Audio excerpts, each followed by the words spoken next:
ఒక్కసారి కొమ్మూరి గోల్డ్ కి కాల్ చేయండి. తాకట్లో ఉన్న మీ బంగారాన్ని విడిపించి మార్కెట్ ప్రైస్ కి వాళ్ళు కొనుక్కుని మిగతా డబ్బులు మీకు ఇచ్చేస్తారు. ఒకప్పుడు నియోజకవర్గంలో ఆయన పేరు చెప్తే హై వోల్టేజ్ రచ్చ. కానీ ఇప్పుడు హై కాదు, లో కాదు, ఫుల్ వాల్యూమ్లో పెట్టినా సౌండ్ వినిపించట్లేదు. అధికారంలో ఉన్నప్పుడు బస్తీమే సవాలంటూ తొడగొట్టిన నాయకులు పవర్ పోగానే గాలి తీసిన బెలూన్లా మారిపోయారా? ఇప్పుడు నోరు తెరిస్తే కేసులు అవుతాయన్న భయం వెంటాడుతుందా? నియోజకవర్గంలో సార్ బియ్యం ఉడకట్లేదని సొంతోళ్లే సటైస్ వేస్తున్న ఆ లీడర్ ఎవరు? ఏంటా కదా. పుణ్యక్షేత్రం శ్రీకాళహస్తి, పొలిటికల్ హీట్ సీట్ కూడా. గతంలో ఇక్కడ బొజ్జల బియ్యం పేర్లు వినపడితే చాలు పచ్చగడ్డి కూడా బగ్గుమనేది. 2019లో ఎమ్మెల్యేగా బియ్యపు మధుసూదన్ రెడ్డి గెలిచాక వివాదం తీవ్ర రూపం దాల్చింది. అప్పటి ప్రతిపక్ష నాయకుడు, ఇప్పటి సిట్టింగ్ ఎమ్మెల్యే బొజ్జల సుధీర్ రెడ్డికి మధుసూదన్ రెడ్డికి మధ్య వ్యక్తిగత దూషణలు, సెల్ఫీ ఛాలెంజ్లు, శ్వేతపత్రం డిమాండ్స్ లాంటి వాటితో రాజకీయం యమరంజుగా ఉండేది. కానీ ఇప్పుడు సీన్ పూర్తిగా మారిపోయింది. అధికారం ఉన్నప్పుడు ఒక లెక్క, పోయాక మరో లెక్క అన్నట్టుగా ఉందట మాజీ ఎమ్మెల్యే తీరు.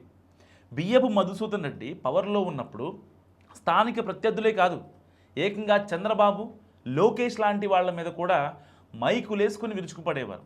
దమ్ముంటే నా మీద పోటీ చేసి గెలవాలంటూ టీడీపీ పెద్దలకు సవాళ్లు విసిరిన సందర్భాలు చాలా ఉన్నాయి.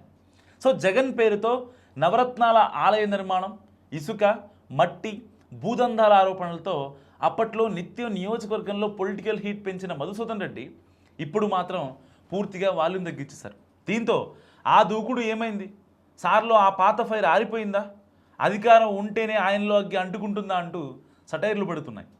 మధు ఒక జోకర్, 2000 కోట్లు దోచుకున్న బడా చోరని అధికారంలోకి వచ్చాక బియ్యపు సంగతి తేలుస్తానని లోకేష్ చంద్రబాబు గత ఎన్నికల సమయంలో పలుమార్లు చెప్పారు.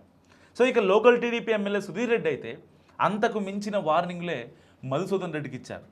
సో వాటన్నిటిని దృష్టిలో ఉంచుకునే మాజీ ఎమ్మెల్యే ఇప్పుడు మ్యూట్ మోడ్ ఆన్ చేశారా అంటూ పొలిటికల్ డిస్కషన్స్ నడుస్తున్నాయి.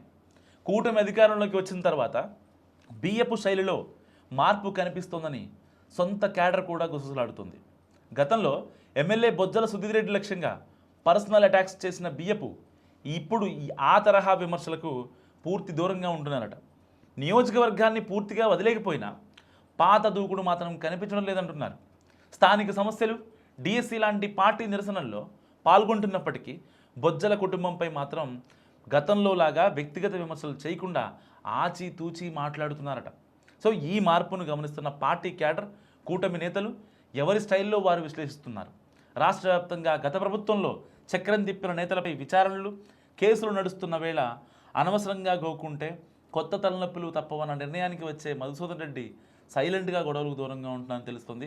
సో అసలే లోకేష్ టార్గెట్ లిస్టులో ఉన్నారని, సో ఇప్పుడు ఏం ఎక్స్ట్రా చేసినా తేలిగ్గా దొరికిపోతున్న లెక్కతోనే కామయ్యారన్న మాటలు సైతం వినిపిస్తున్నాయి కాళహస్తిలో. ఎక్కువ మాట్లాడితే గతంలో ఆరోపించిన 2000 కోట్ల లెక్కలు ఎక్కడ బయటికి వస్తారని భయపడుతున్నారన్న వ్యంగ్యాస్త్రాలు సైతం సంధిస్తున్నారు లోకల్గా. అయితే ఈ వైఖరి ఎమ్మెల్యే సుధీర్ రెడ్డికి స్పేస్ ఇచ్చినట్లు అవుతుందని, ప్రతిపక్షం గట్టిగా నిలదీగిపోతే క్షేత్రస్థాయి సమస్యలు ఎలా వెలుగులోకి వస్తాయంటూ సొంత వైసీపీ కార్యకర్తలే కామెంట్ చేస్తున్నారు. కేసులు, అరెస్టులు భయంతో మౌనం వహిస్తే అది స్థానిక ఎన్నికల ఫలితాలపై ప్రభావం చూపుతుందని అంటున్నారు. మధు సన్నిహితులు మాత్రం అబ్బే అలాంటిదేం లేదు, కొత్త గేమ్ ప్లాన్లో ఉన్నారంటూ కవర్ చేసుకుంటున్నారు.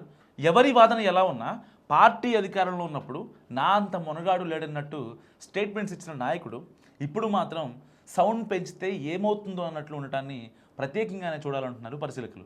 మరి మీరేమనుకుంటున్నారు? నిజంగా బియ్యం ఉడకట్లేదా శ్రీకాళహస్తిలో? మస్ట్ కామెంట్ చేయండి.